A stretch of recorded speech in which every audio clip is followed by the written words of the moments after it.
Les vraies voix Sud Radio, le coup de projecteur des vraies voix. Grilles fermées, cours annulés et le désarroi des parents d'élèves.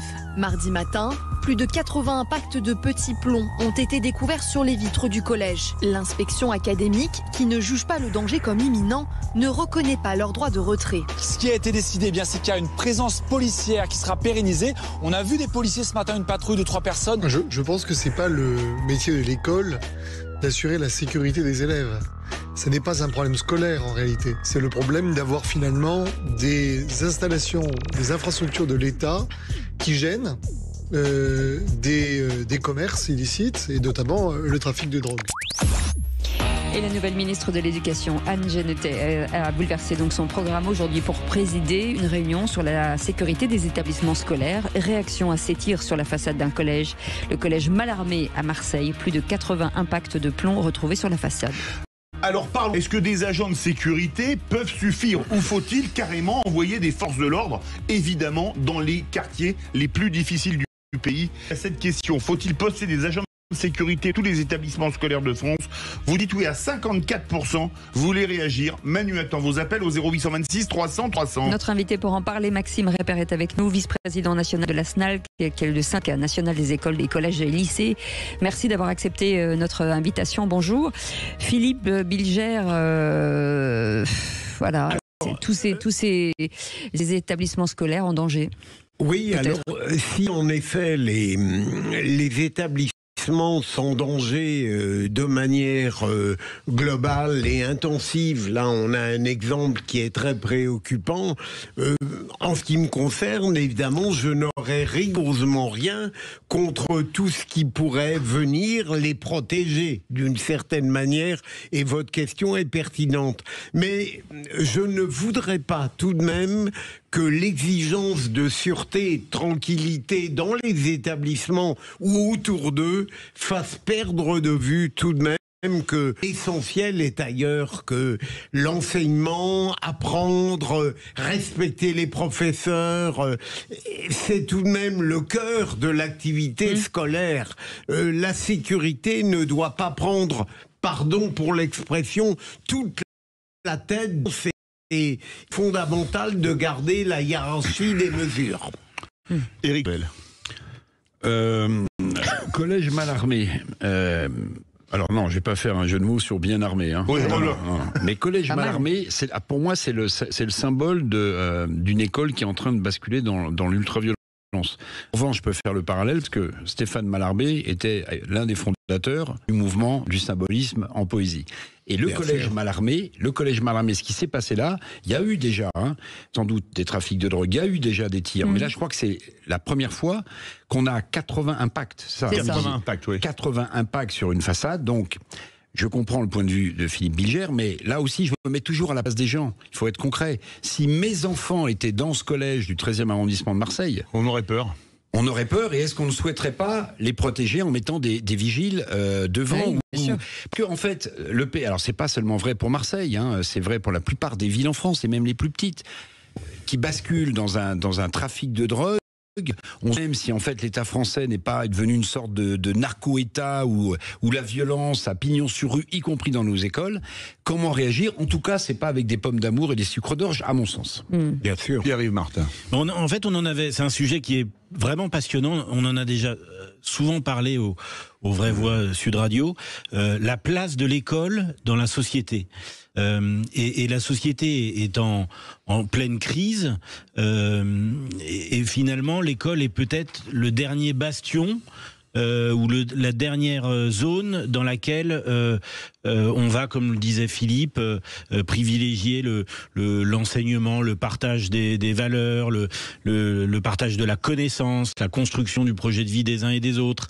Donc il y a un enjeu extrêmement fort, et de l'intérieur de l'école, quand on regarde, on se dit mais il y a énormément de dysfonctionnements, il y a des failles, ça va pas, on n'ira pas. Face à la motivation, à des personnes de foi dans l'éducation que sont le corps professoral dans la grande majorité. Et je pense qu'il faut effectivement que nous, société française, on veille à protéger cette école de l'intérieur et de l'extérieur. Et ça, je ne sais pas quelles sont les bonnes mesures, mais on ne peut pas symboliquement accepter des tirs dans des fenêtres d'école. C'est pas possible. C'est pas ça la société. C'est pas ça la France. C'est pas ça. Maxime Repper qui est avec nous, vice-président national du SNALC, le syndicat des écoles, collèges et lycées. Aujourd'hui, des enseignants du collège ont exercé leur droit de retrait. On en est où de la situation ? Bien, les élèves ont repris cours aujourd'hui, mais il y a toujours une vive inquiétude. Une vive inquiétude, que ce soit de la part des enseignants, naturellement, mais aussi des parents. Et si vous voulez, je pense qu'à un moment donné, il faut vraiment se dire n'acceptons pas l'inacceptable. Effectivement, l'école, c'est un lieu où on apprend, c'est un lieu où on s'épanouit, c'est un lieu où on apprend l'esprit critique, où on développe son esprit critique. Ça nous prépare à l'avenir, ça prépare nos jeunes à l'avenir, au monde professionnel, etc. Oui, il faut protéger ça. Mais il ne faut pas que les établissements scolaires deviennent de véritables bunkers. Il y a toutefois beaucoup de choses à faire. Au niveau de la législation, par exemple, je rappelle quand même qu'un enseignant, par exemple, ne peut pas fouiller le sac d'un élève, même s'il y a suspicion d'objets dangereux transportés. Il faut sécuriser les abords des établissements. Il faut sensibiliser les parents. Cette banalisation de la violence en milieu scolaire n'est ni plus ni moins que le miroir de la société. Une société qui est peut-être de plus en plus violente. Donc c'est un phénomène qui doit être pris à bras-le-corps, pas simplement par l'école, mais par l'ensemble des acteurs de la société. Mais ce qu'il faudrait faire, oui. Non, est-ce qu'il ne faudrait pas changer ? Parce que vous dites qu'on ne peut pas fouiller les enfants à l'entrée à l'école. Est-ce que ça, c'est quelque chose que... Je voulais rebondir, ça date de quand ? Parce que nous, à mon époque, parfois les profs fouillaient les sacs, je ne sais pas. Oui. C'est récent comme mesure ou pas ? Non, ça fait un moment. En fait, légalement parlant, on n'a jamais eu le droit de fouiller les sacs. Ce qui se passe, c'est qu'un enseignant peut dire à un élève « Montre-moi ce qu'il y a dans ton sac », mais il ne peut pas le vérifier par lui-même. D'accord. Et l'élève peut refuser. Donc, si vous voulez, il y a plusieurs problèmes. Je voulais quand même juste donner un chiffre sur votre antenne parce que c'est quand même assez révélateur. Publié d'ailleurs par le site du ministère de l'Éducation nationale, il y a en moyenne 13,7 incidents graves déclarés pour 1000 élèves pour l'année scolaire 2022-2023. Alors, quand je vous dis ça, ça parle pas. Je vais vous le traduire. 77 500 incidents graves déclarés par les chefs d'établissement en collège et lycée pour l'année 2022-2023. C'est énorme. C'est énorme. C'est énorme. Et ça regroupe des incidents extrêmement variés, mais ça montre bien que l'école n'est pas un lieu protégé. L'école, c'est un lieu où on peut subir des violences, qu'elles soient physiques ou morales. Et comme vous le savez, c'est un lieu où chaque semaine, quand on regarde bien dans les médias, il se passe quelque chose, une agression. Il y a quelques jours, c'était un prof qui s'était fait casser le nez parce qu'il avait confisqué le téléphone portable d'un jeune en classe de première. Il y a quelques mois, c'était une collègue qui s'était vue verser du détergent dans un verre. Donc c'était un empoisonnement, ni plus ni moins. Et si vous voulez, on peut, je pourrais vous faire une liste à l'après-verre, mais c'est pas le lieu, mais ça montre bien l'urgence.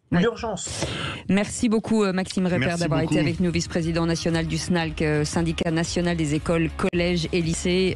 On y reviendra sur ces sujets, on laissera un peu plus de temps et ce sera peut-être l'occasion de faire une grande émission, Philippe Régide, sur la sécurité, notamment dans les vraies voies responsables. Exactement. Merci beaucoup Éric Revel. Merci beaucoup Brice Martin. Messieurs, dames, maintenant vous êtes sec, vous pouvez reprendre une activité normale. Merci Philippe Bilger, on se retrouve demain. Dans un instant, les vraies voix qui font rouler la France avec des bons dossiers, Philippe. Ah oui, notamment le livre de François-Xavier Pietri qui a écrit Rendez-nous la liberté de rouler. Ça me rappelle une chanson de Florent Pagny. On parlera ensuite de l'écotaxe poids lourd qui pointe le bout de son nez. On aura Jean-Marc Rivera, délégué général de l'OTRE, et on parlera également des nouveautés en poids lourd avec Gilles Boster, directeur marketing et communication de Scania France. Allez, c'est dans un instant. Vous n'êtes pas concerné? Non, absolument. Poids lourd? Non. Si. Poilu, oui. Allez.